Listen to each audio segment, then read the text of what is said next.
في ظل غلاء الأسعار أنا جاي أقدم لكم أجهزة بسعر اقتصادي. وأهلا بيكم، أنا إسلام مندو جاي أقدم لكم أسعار الأجهزة الاستعمال خارج 2023 بتاريخ الفيديو. يا جماعة لايك وسبسكرايب ويلا بقى نشوف الأسعار. أول حاجة نتكلم عليها الأجهزة اللي من سعر 1000 جنيه ل 2000 جنيه.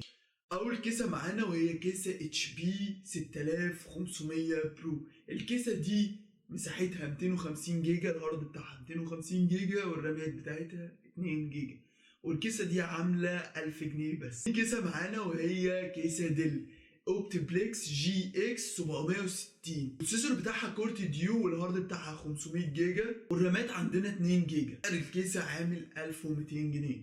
تالت كيسة معانا وهي كيسة HP الموديل برو 6305. الهارد عندنا 500 جيجا والرامات بتاعتها 4 جيجا، والكيسة دي عاملة 1550. نيجي عند رابع كيسة، والكيسة ديت ديل تاور. الكيسة دي طراز 4/2.3. الكيسة دي كورت ديو، الهارد بتاعها 160 والرامات بتاعتها 2 جيجا، بس المميز فيها ان فيها كارت شاشة 256. الكيسة دي عاملة 1675 جنيه. نيجي بقى عند اخر كيسة في الفئة من 1000 ل 2000 جنيه، وهي كيسة ديل اوبتيبلكس 710. الكيسة دي كور اي 3 هارد 320 رامات 4 جيجا. تقريبا دي اعلى كيسة من 1000 ل 2000 جنيه. الكيسة دي صح عاملة 1950 جنيه بالظبط. اما بقى نيجي للاجهزة اللي من 2000 ل 3000 جنيه. اول كيسة معانا وهي HP الكيسة برو ديسك 600 موديل جي 1. الكيسة كور اي 5 هارد 500 جيجا ورامات 4 جيجا، والكيسة عاملة 3000 جنيه.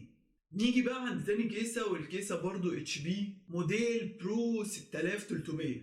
الهارد هنا عندنا 500 جيجا والرامات 8 جيجا، والكيسة عاملة 2400. انا جاي انبهكم في النهايه ان الكيسات دي كلها مش للالعاب والبرامج بس، في منهم لو ركبت له كارت شاشه نوعا ما هينفع للالعاب والبرامج، بس الاجهزه ديت بتنفع للاطفال والاعمال البسيطه. دلوقتي انا وصلت لنهايه الفيديو. لو عندك اي سؤال او اي استفسار يا ريت تسيبه في كومنت. ما تنساش تعمل لايك وسبسكرايب، واحب انهي الفيديو بكلمه لا اله الا الله.